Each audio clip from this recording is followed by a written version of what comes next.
Assalamualaikum warahmatullahi wabarakatuh. Perkenalkan, nama saya Naswahira Syifa Kamila dari 12 MIPA 4 akan mempresentasikan materi PABP mengenai bersatu dalam keragaman dan demokrasi. Assalamualaikum warahmatullahi wabarakatuh. Di sini nama saya Naswahira Syifa Kamila dari 12 MIPA 4 akan mempresentasikan materi pelajaran PABP dengan judul Bersatu dalam Keragaman dan Demokrasi.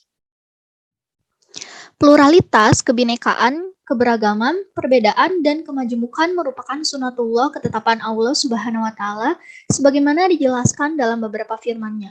Antara lain surat Hud ayat 118 dan surat Al-Maidah ayat 48. Hal ini dapat dimaklumi bahwa perbedaan dan keragaman merupakan keputusan Allah Subhanahu wa Ta'ala dan kehendak Allah Subhanahu wa Ta'ala, karena dari situlah Allah Subhanahu wa Ta'ala akan menguji umatnya.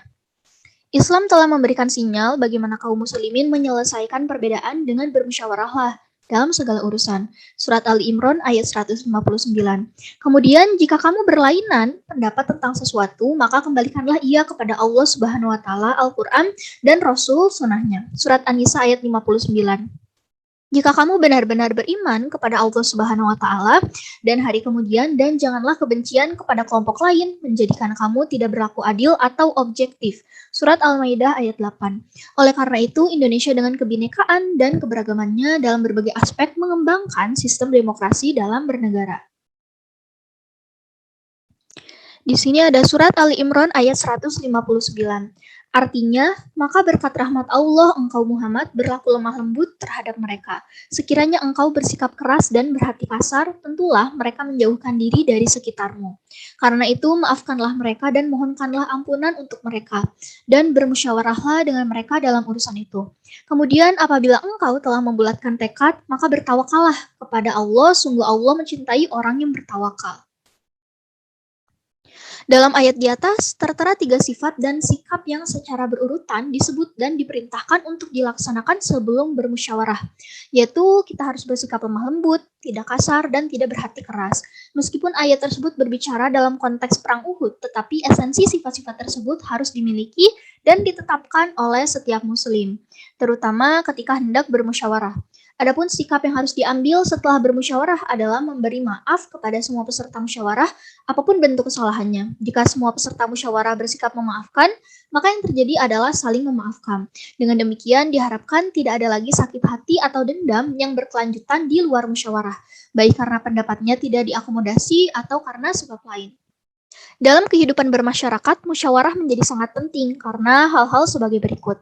Permasalahan yang sulit menjadi mudah setelah dipecahkan oleh orang banyak, lebih-lebih kalau yang membahas itu adalah orang yang ahli. Akan terjadi kesepahaman dalam bertindak, menghindari prasangka yang negatif, terutama masalah yang ada hubungannya dengan orang banyak. Melatih diri menerima saran dan kritik dari orang lain, dan berlatih menghargai pendapat orang lain. Jadi di sini demokrasi. Demokrasi itu secara kebahasaan terdiri atas 2 rangkaian kata, yaitu demos yang berarti rakyat dan kratos yang berarti kekuasaan. Secara istilah, kata demokrasi ini dapat ditinjau dari 2 segi makna. Yang pertama, demokrasi dipahami sebagai suatu konsep yang berkembang dalam kehidupan politik pemerintah, yang di dalamnya terdapat penolakan terhadap adanya kekuasaan yang terkonsentrasi pada satu orang dan menghendaki peletakan kekuasaan di tangan orang banyak, rakyat, baik secara langsung maupun dalam perwakilan.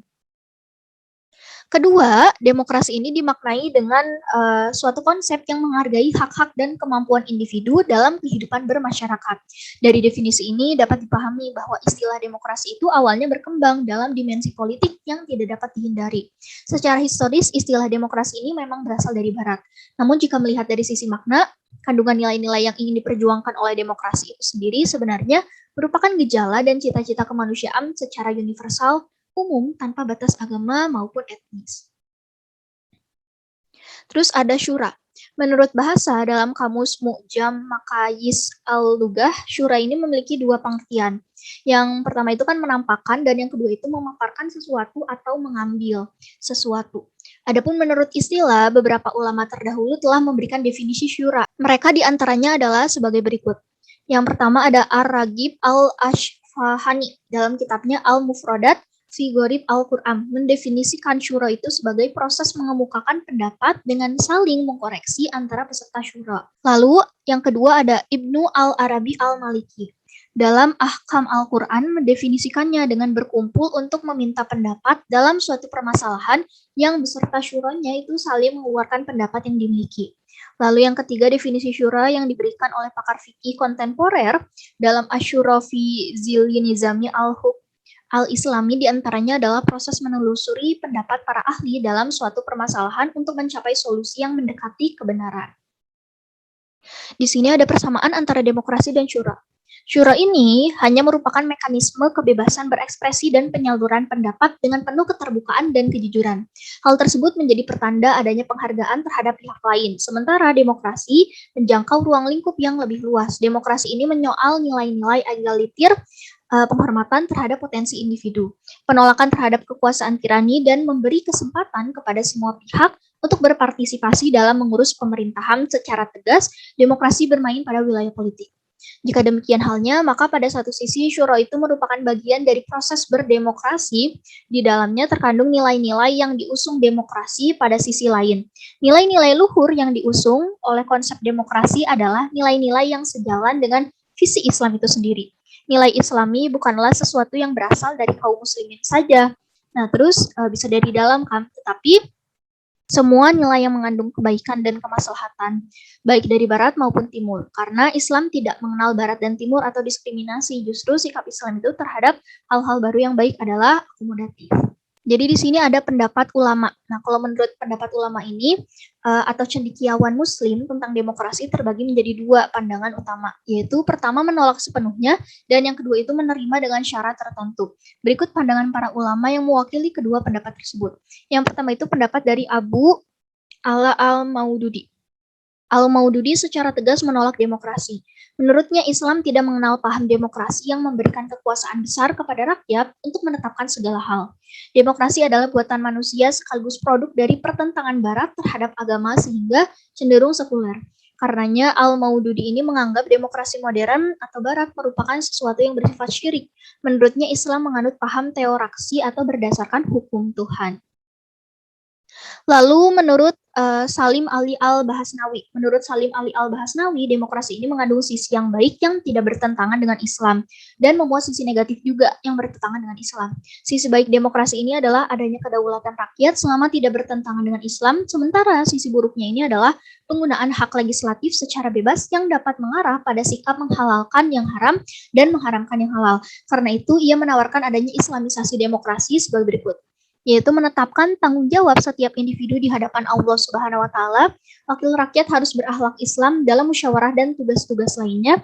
Mayoritas bukan ukuran mutlak dalam kasus yang hukumnya tidak ditemukan dalam Al-Qur'an dan Sunnah. Surat An-Nisa ayat 59 dan surat Al-Ahzab ayat 36. Komitmen terhadap Islam terkait dengan persyaratan jabatan sehingga hanya yang bermolar yang duduk di parlemen. Penerapan perilaku demokratis. Nah, yang pertama ini adalah bersikap lemah lembut jika hendak menyampaikan pendapat atau tidak berkata kasar ataupun bersikap keras kepala. Lalu menghargai pendapat orang lain. Ketiga, berlapang dada untuk saling memaafkan. Keempat, memohonkan ampunan untuk saudara-saudara yang bersalah. Lalu yang kelima, menerima keputusan bersama hasil musyawarah dengan ikhlas. Lalu keenam, melaksanakan keputusan-keputusan musyawarah dengan tawakal.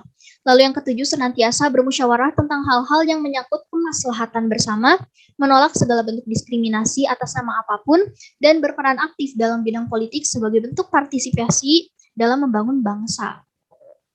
Jadi penerapan perilaku demokratis ini biasanya harus diterapkan di dalam kehidupan sehari-hari agar menciptakan lingkungan yang damai gitu.